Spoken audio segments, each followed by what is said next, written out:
21 шілде 2025 жыл. Құдіретті ғарыштық толқын. Бүгін жер шексіз ғарышпен үндесіп, өзінің энергетикалық шырқау шегіне жетті. Оның тербелісі 1000 герц деңгейінен асты. Сананың биіктігіне есік ашты. Бұл әлемнің терең дірілімен үндесу сәті. Адам ағзасы бұл ғарыштық үйлесімді өз ішінде сезіне бастайды.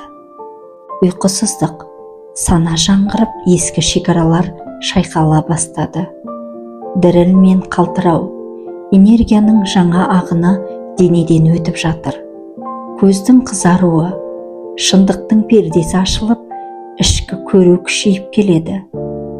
Іш өту, ескі энергияның тазаруы, осау. Бас ауруы мен жүрек қысу. Жүрек пен ақыл жаңа тербеліс жиілігіне бейімделіп жатыр. Бұл сәтте бастысы жүректі тыныш ұстау.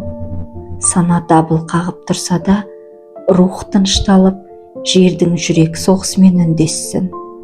Тыныс ал, жай ғана тыныс ал. Әлем сені құшақтап тұр. Өз ішіңе үңіл. Сен де ғаламсың.